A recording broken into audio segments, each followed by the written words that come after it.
All right, music fans, welcome back. It is I, Dave, the real music observer, observing real music in real time for real people, just like you right there.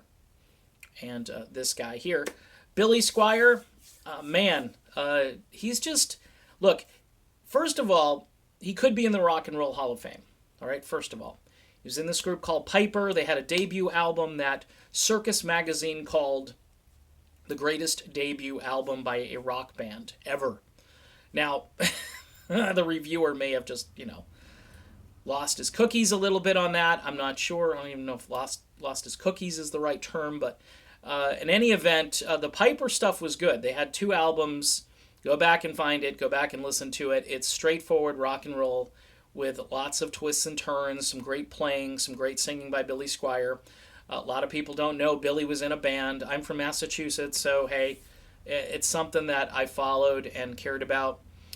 When his solo debut came out, it was called Tale of the Tape. They played the crap out of this song called You Could Be High Love was the name of the tune. And WBCN, WCOZ, all of those stations just killed it.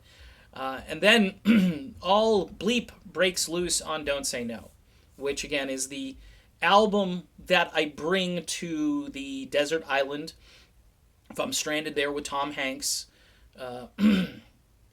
Hopefully, I open the FedEx package because the batteries are going to be in there for the CD player, which is also in there because everything seemed to survive in that package pretty well.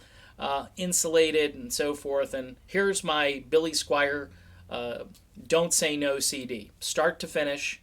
I know radio programmers today are like, hey man, let's play The Stroke. That's a good song.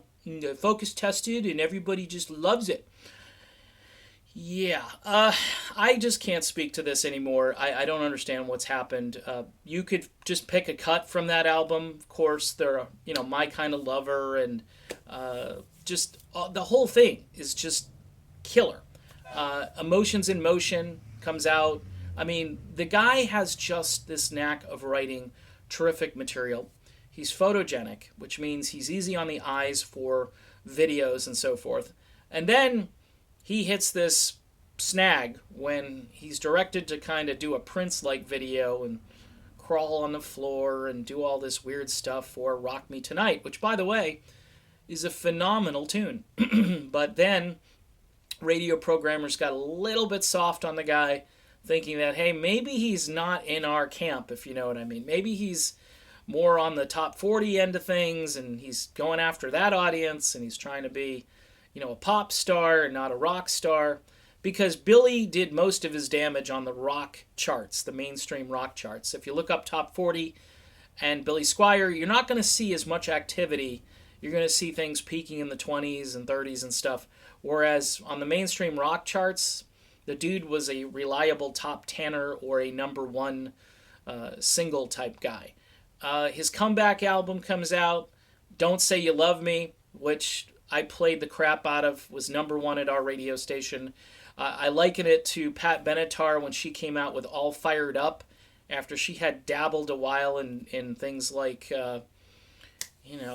just more poppy-oriented things like We Belong and stuff like that. She moved back over to her sort of Crimes of Passion sound.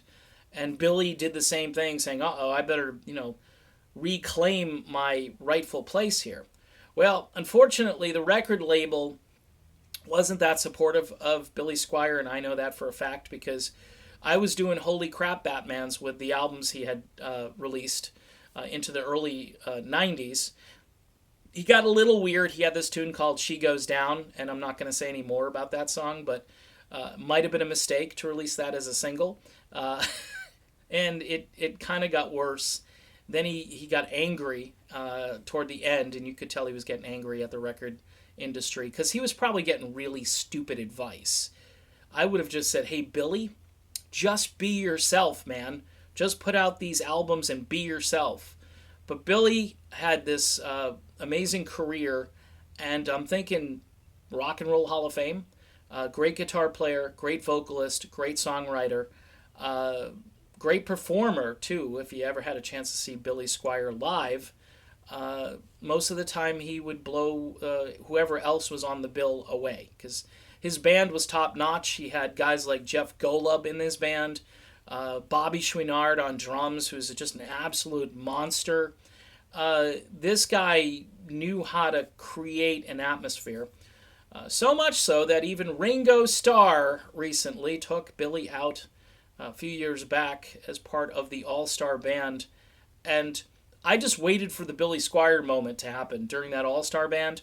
There was one time where it was he and Richard Marx, and that was kind of cool because, again, they're sort of peers, although Richard Marx was more the top 40 and evolved into more of the top 40 guy, except on his very first album where he was doing the rock credentials and had Joe Walsh even playing on his first album. So he was definitely shooting for rock stations, but evolved into kind of this balladeer.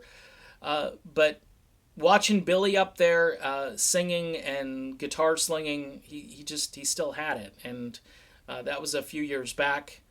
He's still doing some select tour dates, I believe up in his neck of the woods near Massachusetts.